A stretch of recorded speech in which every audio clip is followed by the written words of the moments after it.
All right, y'all. So I was just finished looking at my video that I put together for my public speaking class, and I looked at the video I did, the little short that I did for YouTube.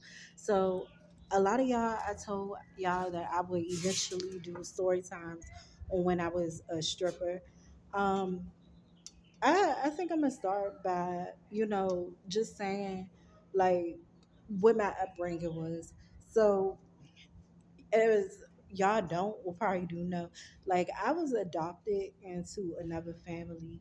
My biological mother and father gave me up for adoption at 3, and I got adopted into another family and raised by another family. So I'm originally from the Dominican Republic. I am half Dominican, Asian, Indian, white. My mother is Haitian and Asian, and my father he mixed with everything. Like my biological father, he looks like a white man, but he's half black. He's mixed with black, Asian, Indian, white, Hispanic, um, other ethnicities. So I was originally I do have other siblings, and the only sibling that I did live with my biological brother, my younger brother, and we were put in the same family. They didn't, separate us. So me and my younger brother went and lived with our adopted mother, and then she had a boyfriend, and so on, so on. Another, I guess she adopted another child, and everybody thought he was my brother. He's not. Um, but he lived with our family. So yeah. Overall with that, like my mother, my adopted mother wasn't a good adopted mother. My mother boyfriend or whoever she considered him to be, like I have no relationship with him. I didn't like him. uh, you know. Anyway, so I came from a trouble broken home, but I think my first experience being a dancer, like I remember I got into like a huge argument with a girl at my school, and we got into like a physical fight. Like I really like physically fought her, and like had took like I'm not gonna say it was a weapon or something at the school, but I had took like something and hit her with it, and I got in serious legal trouble. And the courts demanded me like, not to be at that school anymore, and the girl family pressed charges and all that. And I wasn't in the wrong, but you know how there's injustice in the justice system. So I wasn't in the wrong, and um, I got into a fight with her. She, got injured, but my case was self defense. So they just took me out to school. But I had good grades. I was on honor roll, and I was on, I was just being bullied. So I was standing up for myself. So where everything happened, like I got home and me and my mother got into it. We got into a heated argument that led to me physically hitting her. And then the police was called. When the police was called, they came to the residence. It was like, look, she's a minor, she's still underage, and by law you have to take care of her because you're her guardian until she's 18. And my mother was like, I don't give a fuck. Tell this bitch she gotta leave. Da, da, da, da, da, da. Like she put her hands on me. So if she wanna be a grown woman, she could go out here and experience what life is on her own. So I said, fuck it. I told the police officer, I'm just gonna leave. I don't give a fuck. I had worked like a little summer job, so I did have some money saved up and I didn't have a bank account. So I had like about I wanna say I saved up $800, and I almost had. And then before I left uh, Maryland where I was living, I had almost close to. No, I take that back. I didn't save up 800. I saved up a good $1,200, and I would have had more saved up. The little summer job, they gave me one last payment. So whatever they paid me, I think I had like $1,400, and I found the little cheapest like ticket on one of these little traveling websites that help you, travel to another state. I found the cheapest ticket to get down to Atlanta, Georgia, and I already had a medical assistance like certification and license because I really graduated school already. I just was still in school because a lot of shit was going on in the government where they were trying to cover up some shit because they were doing stuff illegally. But anyway, a company that I got my medical license through, they called me and told me I still had a certification and that I could use it, and they had my ID information, and I took it down. I found my license. They sent over that in emails and documents, and then they told me, better yet, come up here to the nursing board building and get your get your information, because they heard that I was leaving. I was getting ready to leave town and shit. So I go up there and get my information, and that was in Baltimore. I had to find somebody that would drive me up there to go get it. And luckily I had a little friend. He had a car and he drove me over there up there. I gave him gas money. He drove me up there to go get my license and everything. So I got my license and everything. And then I, packed all my stuff out of my room. And then he gave me a ride. So he was like, "Where you going?" I'm like, "I'm leaving." I'm like, "I'm not staying here." Like, me and her got to a physical altercation. She told the police that she wanted me gone, and then went and told the judge the same thing. I said, it was like getting ready to put me in a group home. And I'm like, I'm not going to go in no group home. I didn't do nothing wrong. So I get all my stuff. I had my money and stuff saved up. I already bought my ticket and had my phone and all that. I went down to Atlanta, Georgia. Like I didn't have no game plan on nothing. Matter of fact, I take that back. I did go into a group home. I went to a group home first, and they were trying to, start something with me at the group home. So once I, figured that out, I went and got all my stuff, just like I said. And so I'm about to leave. I'm about to, go down to Atlanta, Georgia. I got my ticket, all that. My friend drove me to the little bus station portal thing, and I never talked to him after that. Like we went our separate ways. He said there's a lot of stuff going on up there for him, and shit.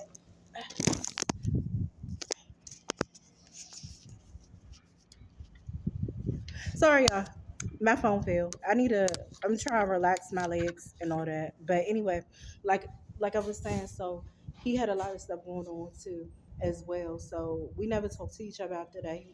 He went about his business. I went about mine. I'm gonna say this as far as when I went down to Atlanta, Georgia, I only had enough to stay at like a motel for like I want to say 3 nights. I had enough to stay at a motel for like 3 nights, and then I was like, I don't know what I'm gonna do, but I knew I just had my like medical certification where I was like I could just look for a job. Don't know how long it's gonna take, and push come to shove, I just go into a shelter for youth. So with that, like I was in this motel, and I was a lot smaller, but I had a nicer, more defined shape because I worked out because I played sports and all that. But I was such in a broken space in life where I didn't give a fuck. I just want some quick money. I wasn't, concerned about people figuring out what I was down there doing for a living. I did not care like if I got judged. I was just like whatever. I need help. I need to make some money, and I don't give a fuck. Who know what I'm down here doing.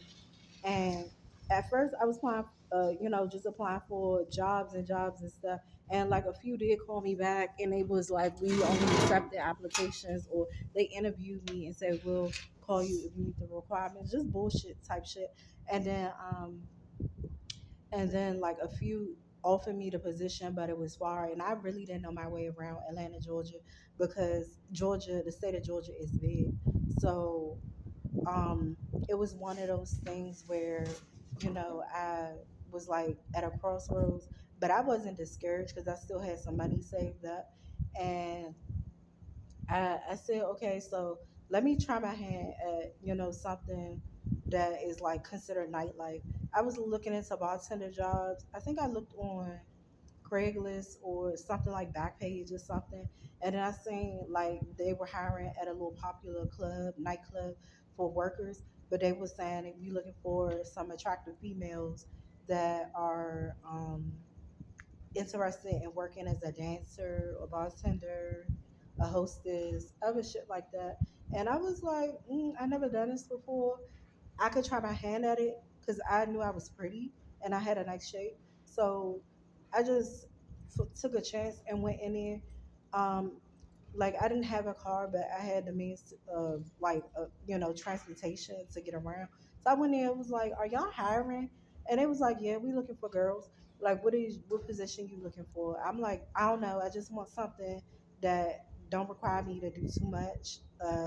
You know, as far as like work experience, it don't require too much of me and experience." He was one of the guys was like, and this is a popular nightclub in Atlanta, Georgia, a popular gentleman's club. He was like, "You're a pretty girl.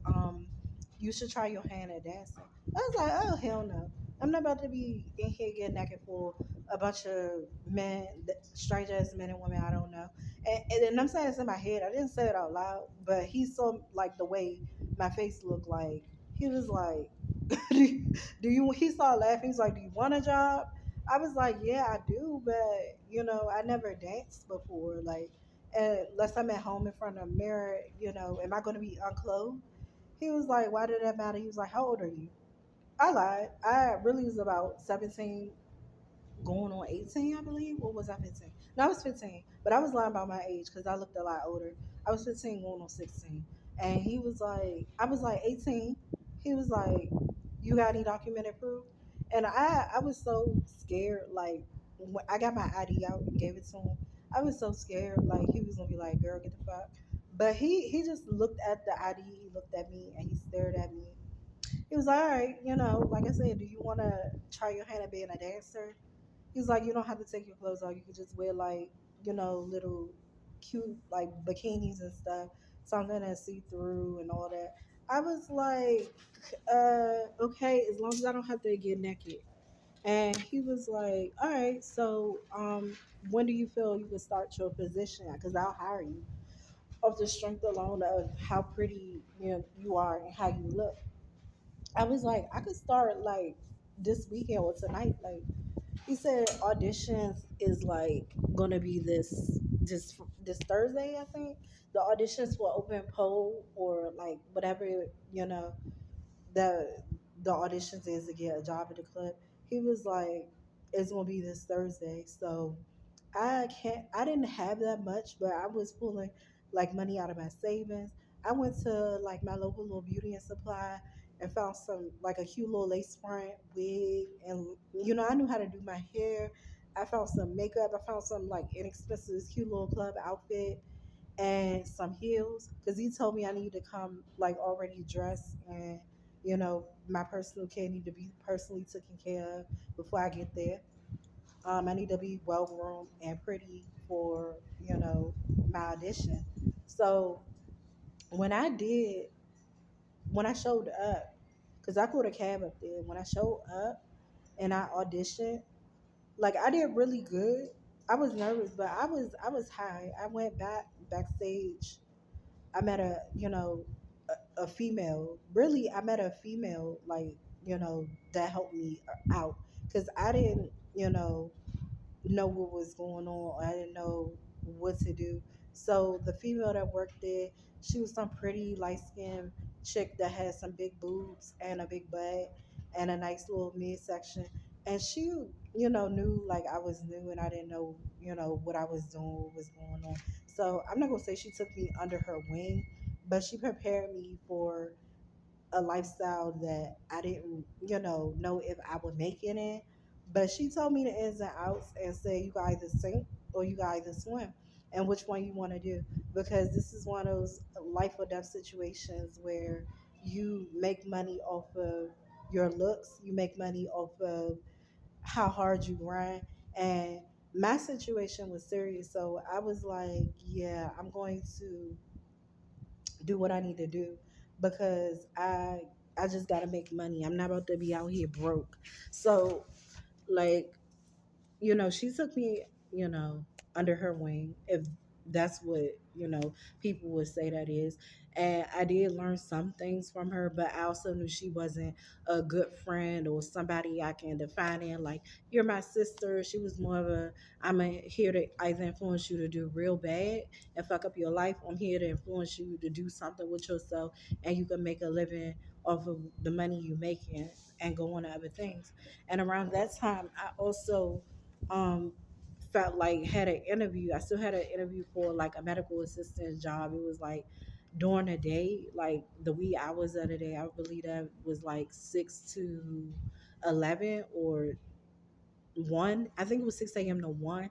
And then um I can have the afternoon to, do whatever I wanted to do. But I had to be in work like 4 days out of a week early, and the other, day, I think they called me here and there, like every other, Friday or, so I work, and then I have the day off. But mm, what else was I about to say? So yeah, when I um when I was like working as a dancer, like my very first time on amateur night, the audition, like I was so scared. I was high, I was drunk, but I did so well. And the only thing I did was slip. Like I got on stage, I performed like a whole set, and I literally was scared because I was like, damn, I'm a fall. Like I never danced before. Like as far as pole dancing, I always danced like on my high school dance team, or I, just dance at home. Like I was a, skilled dancer, like as far as being trained, but I know like stripper type shit. Like I never did that before. So I almost slipped. Like the club owner and the manager and everybody like that was there to hire new girls.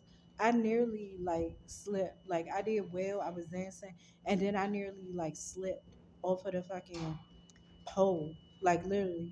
And I was so embarrassed too because I was like, they ain't about to hire me. I was like, I just know. Because the thing is, if you fall when you're a dancer, like you audition and get a job as a stripper, you fall off of the damn pole, you done. They're not hiring you. They're like, oh, she don't know how to dance. Like, she shit, you fat girl. Like, so I slipped and I was like embarrassed. I'm like, I didn't get the job. But I was like, let me just brush it off and put it behind me because it's not that big of a deal. But yeah, so they gave everybody, all the girls, numbers. They came to audition. It was at least 30 of us, and I went after I did my set. I was just thinking in my head, I'm gonna just slide in the back of this girl because I just know my name not about to get called. And I was embarrassed, but yeah, I held on to the fact he said he would hire me. But a lot of them, they sleazy. They tell girls what they want to hear, and they be most likely just trying to have sex with the females that come through there looking for employment.